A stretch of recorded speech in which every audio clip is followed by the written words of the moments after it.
பணமாக வாங்கும்போது 3% 4% கழிவு. ஏன்னா கோல்டு ரேட் ஆன்லைன் ரேட்டு வேறு, பஜார் ரேட்டு வேறு. எங்களுக்கு பஜார் ரேட்டு இந்த ரேட்டு கோல்டு கிடைக்கும் போது நாங்கள் ஏன் பஜார் ரேட்லேருந்து ஆன்லைன் ரேட்டு தங்கத்தை நான் ஏன் உங்ககிட்ட வாங்குவேன்? இப்போ நம்ம 8 கிராம் உருக்குறோம் சார், பழைய நகைத்து 8 கிராம் கையில் கிடைக்குமோ 9 கிராம் கிடைக்கும்? 7.5 கிராம் கிடைக்கும். 7.5 கிராம் கிடைக்கும். பொருள் பொருள். அதுதான் நான் கேட்குறேன். நீங்கள் வந்து இதுக்கு முன்னாடி சொன்னீங்களே அது கூடும். அதாவது கழுத்துல போட்டிருக்க தங்கம் கூடும், உருக்கப்பட்ட தங்கம் குறையும். ஓ ஓகே. ஒரு பொருளை வாங்கி நீ கழுத்தில் போட்டு வந்துட்டு ஒரு 5 வருஷம் கழிச்சு கழட்டி எடை போட்டினா கூடும். அது எப்படி சார் கூடும்? அதுக்கு சேர்த்துருக்கோம்.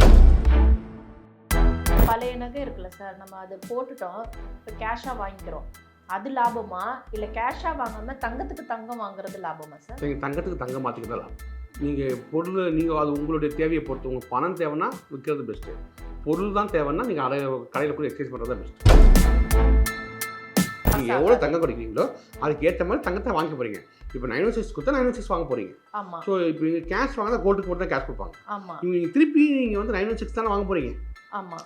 ஸோ நீங்கள் எக்ஸ்சேஞ்ச் தான் பண்ணிக்கிறீங்க. ஆமாம். அப்போ எக்ஸ்ட்ரா டிஃபரன்ஸ் கூலி சேதாரத்துக்கு மட்டும் தான் நீங்கள் பேமெண்ட் பண்ண போகிறீங்க. இன்னைக்கு நம்ம கூட ஜிஎன்ஆர் கோல்ட் ட்ரேடர்ஸ் நிறுவனர் என்ஜே பாலாஜி பாண்டியன். வணக்கம் சார். வணக்கம். இப்போது நான் வந்து ஒரு இடத்துல ஒரு சின்ன கடையில் தான் சார், நான் பெரிய கடைக்கும் வாங்கியிருக்கேன், சின்ன கடையிலும் வாங்கியிருக்கேன்.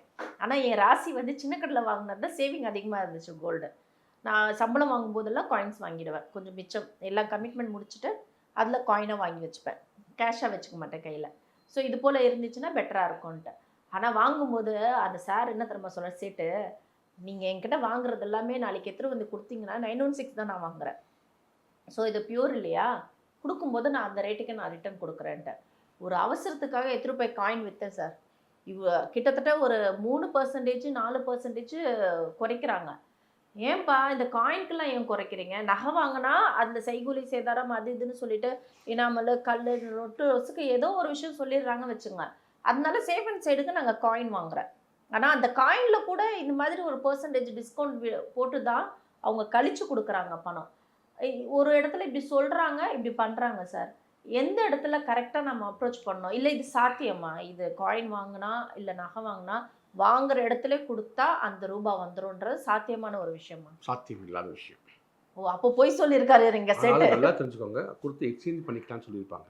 பணமாக வாங்கும்போது 3% 4% கழிவு. ஏன்னா போர்டு ரேட் ஆன்லைன் ரேட்டு வேறு, பஜார் ரேட்டு வேறு. அவங்க நீங்கள் தங்கம் வாங்கும்போது பஜார் ரேட். இப்போ இதுக்கு ஆன்லைன் ரேட்டில் போய் நாங்கள் ஏன் உங்கள்கிட்ட தங்கம் வாங்கணும்? எங்களுக்கு பஜார் ரேட்டு இந்த ரேட்டு கோல்டு கிடைக்கும் போது நாங்கள் ஏன் பஜார் ரேட்லேருந்து ஆன்லைன் ரேட்டு தங்கத்தை நான் ஏன் உங்ககிட்ட வாங்குவேன்? அது எந்த பஜார் சொல்லுங்க சார், எங்களுக்கு சொல்லுங்க சார். பப்ளிக் கோல்டு பஜார் அது தனி உலகம். ஓகேவா? இதில் லட்சக்கணக்கான குடும்பங்கள் இது இருப்பாங்க. நீங்கள் பஜாரில் வரும்போது உங்களுக்கு ஆட்டோமேட்டிக் தெரியும். ஃபர்ஸ்ட்லாம் இப்போ தான் ஓப்பனாக உங்களோட பஜார் ரேட்டுன்னு சொல்கிறோம். அது ஆன்லைன் ரேட்டு வேறு, இந்த ரேட்டு வேறுங்கிறத புரிதலோடு நான் உங்களுக்கு சொல்ல ட்ரை பண்ணுறேன். ஓகே. மேபி நீங்களாம் அந்த டிவியில் வர ரேட்டை பார்த்துட்டே இருக்கீங்க. இப்போ டிவியில் வர ரேட்டை விட இதுக்கு 300-400 கம்மியாக இருக்கும்போது நான் ஏன் உங்ககிட்ட இந்த ரேட்டு வாங்க? பொருள் எங்கிட்ட வியாபாரம் பண்ணுறீங்களா? சரி ஓகே 300-400 அதுக்கு சேதாரத்தை 1% சேர்த்துட்டு உங்களுக்கு கொடுத்துட போகிறோம். உங்களுக்கு புரியுதா புரியலையா? இது பணமாக கொடுக்கும்போது நான் ஏன் உங்ககிட்ட வாங்கணும்? நான் ஏன் தங்க நான் தான் விற்றுருக்கேன்.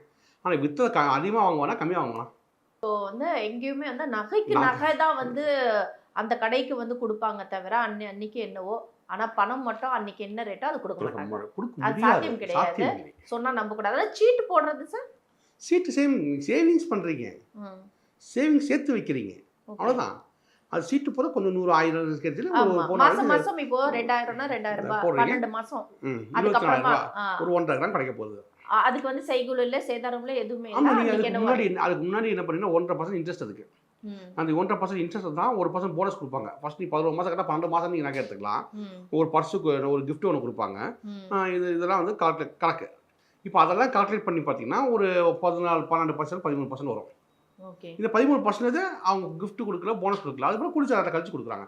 மேபி இதுவும் மாற்றி யோசி கான்செப்ட் தான். ஓகே.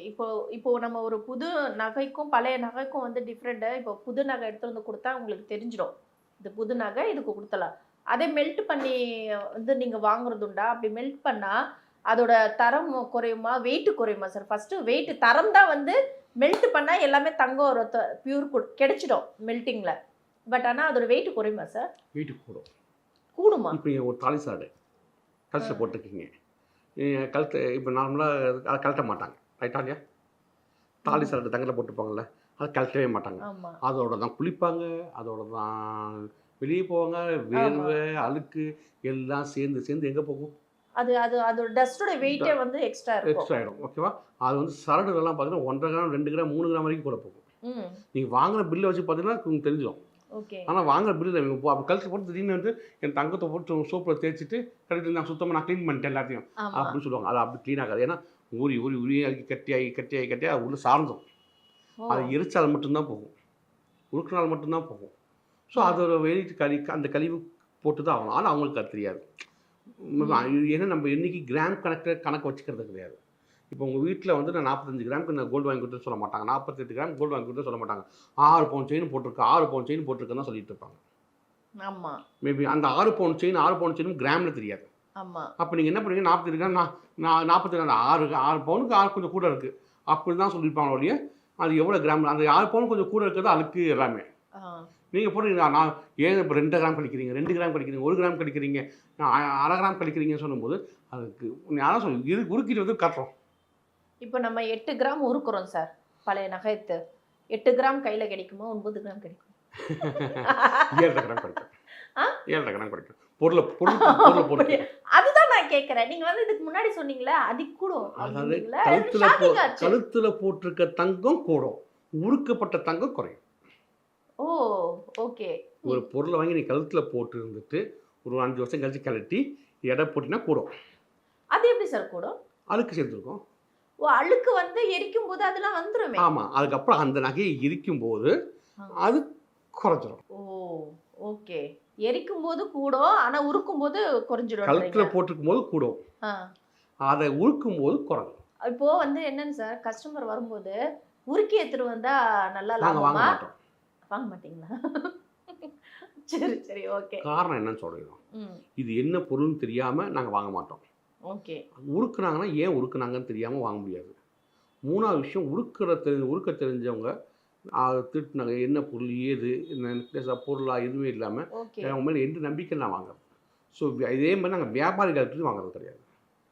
இப்போ இங்கே வாங்கிட்டு வியாபாரம் பண்ணுறா நான் வியாபாரம் பண்ணுறான்னு வாங்குறதில்ல. ஓன்லி வாடிக்கையாளர்கள், கஸ்டமர்ஸ், அவங்க தான் எங்களுடைய மிகப்பெரிய ஒரு விஷயம். ஓகே. அவங்ககிட்ட மட்டும்தான் வியாபாரம் பண்ணுறோம். ஓகே. இது ஏஜென்ட்டாக உள்ள கையில் வச்சுக்கிட்டு நாங்கள் அந்த மாதிரி ஏஜென்ட்ஸோ இதுவும் பண்ணுறது டேரெக்டாக கஸ்டமர் டேரெக்டாக நாங்கள். பழைய நகை இருக்குல்ல சார், நம்ம அதை போட்டுட்டோம், இப்போ கேஷாக வாங்கிக்கிறோம், அது லாபமா இல்லை கேஷாக வாங்காமல் தங்கத்துக்கு தங்கம் வாங்குறது லாபமா சார்? நீங்கள் தங்கத்துக்கு தங்கம் மாற்றிக்கிறது தான் லாபம். நீங்கள் பொருள் நீங்கள் அது உங்களுடைய தேவையை பொறுத்து, உங்களுக்கு பணம் தேவைன்னா விற்கிறது பெஸ்ட்டு, பொருள் தான் தேவைன்னா நீங்கள் கடையில் கூட எக்ஸ்சேஞ்ச் பண்ணுறது தான் பெஸ்ட்டு. இப்போ அதுக்குள்ளே வந்து எதுவுமே குறையாது காசு. நீங்கள் எவ்வளோ தங்கம் கிடைக்கிறீங்களோ அதுக்கு ஏற்ற மாதிரி தங்கத்தை வாங்க போகிறீங்க. இப்போ 916 கொடுத்தா 916 வாங்க போகிறீங்க. ஆமாம். ஸோ இப்போ நீங்கள் கேஷ் வாங்கினா கோல்டுக்கு மட்டும் தான் கேஷ் கொடுப்பாங்க. ஆமாம். நீங்கள் திருப்பி நீங்கள் வந்து 916 தானே வாங்க போகிறீங்க. ஆமாம். ஸோ நீங்கள் எக்ஸ்சேஞ்ச் தான் பண்ணிக்கிறீங்க. ஆமாம். அப்போ எக்ஸ்ட்ரா டிஃபரன்ஸ் கூலி சேதாரத்துக்கு மட்டும் தான் நீங்கள் பேமெண்ட் பண்ண போகிறீங்க. அவங்க வியாபாரம் அது. ஆனால் எங்ககிட்ட அப்படி இல்லை. நீங்கள் பொருள் விட்டு ட்ரான்ஸ்ஃபர் க்ளோஸ் பிஸ்னஸ் முடிஞ்சிச்சு. ஆமாம். எங்களுக்கு சம்மந்தம் இல்லை. ஆனால் அவங்ககிட்ட அப்படி நீங்கள் ஒரு வியாபாரம் பண்ணியிருக்கீங்க, அந்த வியாபாரமான பொருள் உங்ககிட்ட இருக்குது. ஆமாம். ஓகேவா? அதுக்கு புரியுதுன்னு நினைக்கிறேன். புரியுது. ஸோ கடையில் வந்து வியாபாரம் எக்ஸ்சேஞ்ச் பண்ணிக்கிறாங்க. அவங்க காசு கொடுக்க மாட்டாங்க, காசுனா கம்மி பண்ணிடுவாங்க. ஓகே. நீ அதாவது நீங்கள் நகையை மாற்றுறது எந்த நோக்கத்துக்காக? பணத்துக்காகவா நகைக்கு மாற்றுறதுக்காகவா? அப்படின்னா நீங்கள் நகை தான் வேணும்னு நினச்சிங்கன்னா இந்த பொருளை பழைய தங்கத்தை போட்டுட்டு நான் வேறு தங்கம் வாங்க போகிறேன் அப்படின்னா நீங்கள் டேரெக்டாக கடையில் கொண்டு போய் கொடுத்து எக்ஸ்சேஞ்ச் பண்ணிக்கிறது சிறப்பு. இல்லை எனக்கு இதை வாங்கிட்டு நான் வண்டி வாங்க போகிறேன், இல்லை என் வீட்டு செலவுக்கு எடுத்துக்க போகிறேன் அப்படின்னு சொன்னால் என்கிட்ட வந்து விற்கிறது சிறப்பு. ஓகே.